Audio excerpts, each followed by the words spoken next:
दोस्तों, स्वागत है आपका हमारे चैनल में। आज हम पढ़ने वाले हैं मध्य प्रदेश से संबंधित बहुत ही महत्वपूर्ण प्रश्न जो कि आपके एग्जाम्स और परीक्षाओं के लिए बहुत इंपॉर्टेंट होने वाले हैं। सो ध्यान से पढ़िएगा और समझते चलिएगा। तो सबसे पहले हम देखते हैं मध्य प्रदेश की कुछ सामान्य जानकारी जो आपको पता होनी चाहिए। जैसे कि मध्य प्रदेश की राजधानी है भोपाल, जिसे झीलों की नगरी कहते हैं। दूसरा, मध्य प्रदेश का गठन हुआ था 1 नवंबर 1956 को, इसलिए हम 1 नवंबर को मध्य प्रदेश स्थापना दिवस के तौर पर मनाते हैं। मध्य प्रदेश में जो कुल जिले हैं वो 55 हैं और कुल संभाग जो हैं वो 10 हैं। ये इंपॉर्टेंट है। मध्य प्रदेश में जो लोकसभा सीटें हैं वो 29 हैं और राज्यसभा सीटें 11 हैं। मध्य प्रदेश में विधानसभा की सीटें 230 है। ठीक है, बात करते हैं मध्य प्रदेश का राजकीय वृक्ष क्या है, तो वो बरगद का पेड़ है।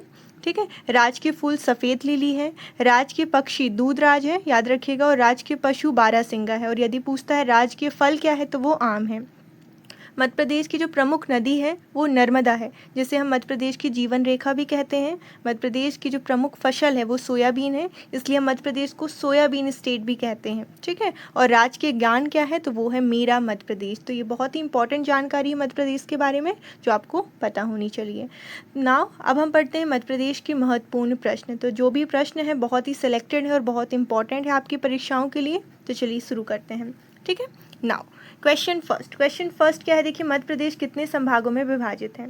तो मध्य प्रदेश में कितने संभाग हैं, याद रखिएगा मध्य प्रदेश में 10 संभाग हैं।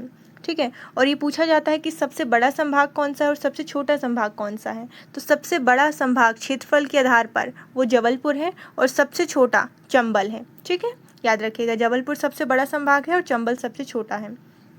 दूसरा, मध्य प्रदेश का राजकीय वृक्ष कौन सा है, तो राजकीय वृक्ष क्या है, बरगद का वृक्ष। क्लियर है। राजकीय पक्षी पूछता है तो दूधराज आ जाएगा। तीसरा, मध्य प्रदेश में जिला की संख्या है, मतलब मध्य प्रदेश में टोटल कितने जिला हैं, तो 55 जिला हैं। अभी हमने पढ़ा 55 जिला हैं। और यदि पूछता है कि सबसे बड़ा जिला कौन सा है, तो वो छिंदवाड़ा है क्षेत्रफल के आधार पर, और सबसे छोटा जिला कहला जाता है निवाड़ी। क्वेश्चन फोर्थ है, मध्य प्रदेश सरकार द्वारा तुलसी पुरस्कार किस क्षेत्र में दिया जाता है। तो तुलसी पुरस्कार किस क्षेत्र में दिया जाता है, लोक कला के क्षेत्र में। ठीक है, और इसमें आपको ये याद रखना है कि जो तुलसी पुरस्कार है ये कब, इसकी शुरुआत कब हुई थी, तो इसकी स्थापना वर्ष है 1983। ठीक है, तो इसकी स्थापना वर्ष याद रखनी है 1983। क्लियर है।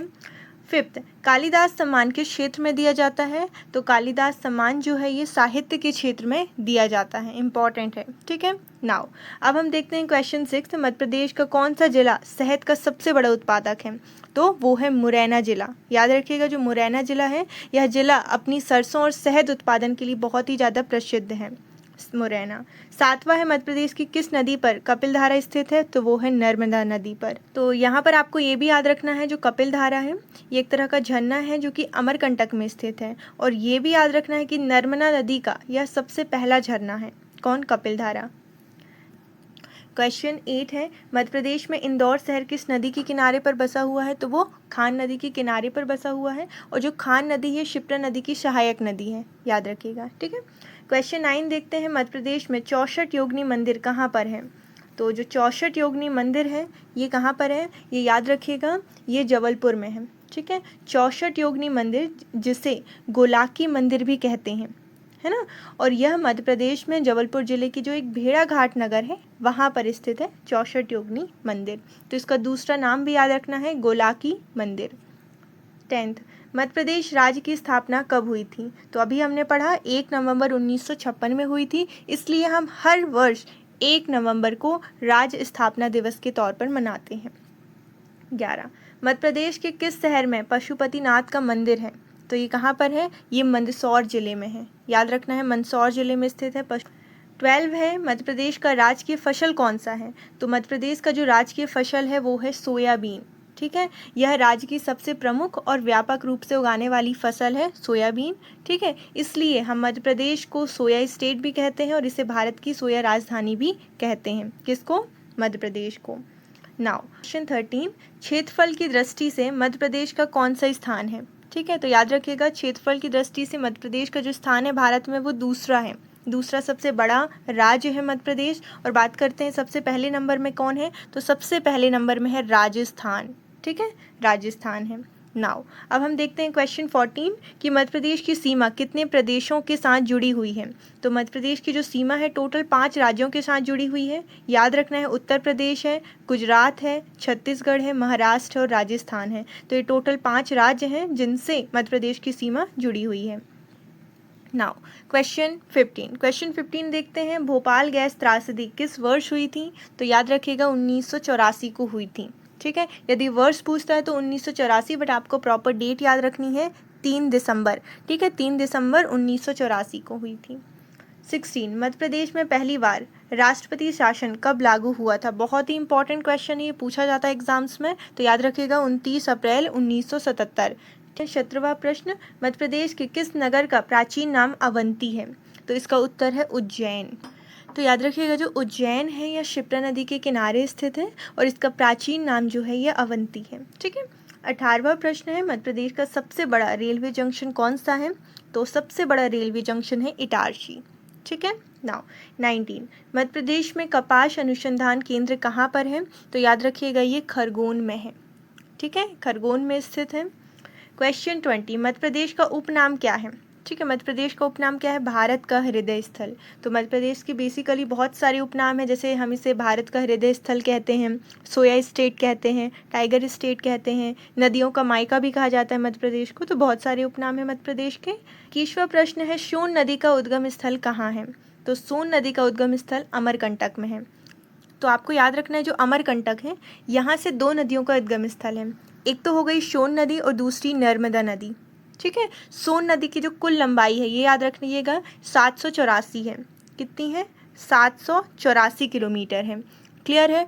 और नर्मदा नदी की बात करें तो वो 1312 मतलब 1312 किलोमीटर है। देखते हैं क्वेश्चन 22, पचमढ़ी को क्या कहा जाता है। इसका उत्तर है मध्य प्रदेश का हिल स्टेशन कहा जाता है। ठीक है, नाउ क्वेश्चन 23, वन विहार राष्ट्रीय उद्यान कहाँ पर स्थित है। तो ये स्थित है भोपाल में। भोपाल जो कि मध्य प्रदेश की राजधानी है, इसको झीलों का शहर भी कहा जाता है और यहाँ पर स्थित है वन विहार राष्ट्रीय उद्यान। ठीक है, नाउ 24 देखते हैं, नर्मदा नदी किस दिशा में बहती है। तो बहुत ही इंपॉर्टेंट क्वेश्चन है ये। नर्मदा नदी जो है ये पूर्व से पश्चिम की ओर बहती है। ठीक है, और नर्मदा नदी का उद्गम स्थल क्या है, अभी हमने पढ़ा, इसका उद्गम स्थल अमरकंटक है। 2 नदियों का उद्गम स्थल है अमरकंटक, एक नर्मदा और दूसरी सोन। और नर्मदा नदी की जो कुल लंबाई है वो 1312 किलोमीटर है। ये सारी चीज़ें रिकैप करते चल रहे हैं ताकि आपको याद हो जाएं। क्वेश्चन 25 देखते हैं, मध्य प्रदेश में सर्वाधिक वर्षा किस स्थान है ना, किस स्थान पर होती है। तो याद रखिएगा पचमढ़ी में होती है। और ये देखिए पचमढ़ी जो है मध्य प्रदेश का हिल स्टेशन है। नाउ क्वेश्चन 26 है, मध्य प्रदेश में पंचायती राज अधिनियम कब लागू हुआ था। तो याद रखिएगा कब लागू हुआ है पूछते हैं, तो इसका आंसर हो जाएगा 1994। ठीक है, 1994 को लागू हुआ था। और यदि पूछता है मध्य प्रदेश में पंचायती राज अधिनियम कब पारित हुआ था, तो वो 1993 में हुआ था। ठीक है, 1993 में पारित हुआ था और 1994 में क्या हुआ था, लागू हुआ था। क्वेश्चन 27 है, मध्य प्रदेश में मैंगनीज का सबसे बड़ा उत्पादन किस जिले में होता है। तो याद रखिएगा बालाघाट में होता है। ठीक है, तो मैंगनीज हो गया, तांबा हो गया, इन सब का सबसे बड़ा उत्पादन जो जिला है वो बालाघाट है, इसलिए हम बालाघाट को मैंगनीज नगरी, तांबा नगरी के नाम से जानते हैं। क्वेश्चन 28 है, मध्य प्रदेश के पहले राज्यपाल कौन है। बहुत ही इंपॉर्टेंट है, वो है डॉक्टर पट्टाभी सीतारमैया। डॉक्टर पट्टाभी सीतारमैया जो हैं ये मध्य प्रदेश के पहले राज्यपाल हैं। वर्तमान में कौन है, तो वो मंगू भाई छगन भाई पटेल हैं। ठीक है, मंगू भाई छगन भाई पटेल वर्तमान में मध्य प्रदेश के राज्यपाल हैं। क्वेश्चन 29 है, मध्य प्रदेश से अलग होकर छत्तीसगढ़ नामक नया राज्य कब बना। तो ये याद रखिएगा 1 नवंबर 2000 को बना था। ठीक है, 30वां प्रश्न है, मध्य प्रदेश की सबसे कम सीमा भारत के किस राज्य से मिलती है। तो वो गुजरात है। तो यहाँ पर आपको ये ध्यान देना है, जो मध्य प्रदेश है इसकी सीमा जो है ये 5 राज्यों से मिलती है। तो यहाँ पर देखिए सपोज़ ये हो गया गुजरात, ये हो गया महाराष्ट्र, ये राजस्थान हो गया, ये छत्तीसगढ़ हो गया और ये क्या हो गया, यूपी मतलब उत्तर प्रदेश हो गया। तो इस तरीके से मध्य प्रदेश की जो सीमा है ये सीमा जो है ये 5 राज्यों से मिलती है। सबसे ज़्यादा सीमा किस राज्य से मिलती है, तो सबसे ज़्यादा पूछता है तो उत्तर प्रदेश आ जाएगा और सबसे कम पूछता है तो गुजरात आ जाएगा। क्लियर है, सबसे कम पूछ रहा है यहाँ पर तो गुजरात आ गया, सबसे ज़्यादा पूछता है तो यूपी मतलब उत्तर प्रदेश आ जाएगा। ठीक है। Thank you so much. यदि वीडियो पसंद आया है देन लाइक कीजिए, सब्सक्राइब कीजिए और जितना हो सके शेयर कीजिए। Thank you so much. और यदि आप चाहते हैं इस तरह की और वीडियो देन प्लीज़ कमेंट करके बताइए कि आपको किस टॉपिक में चाहिए वीडियो।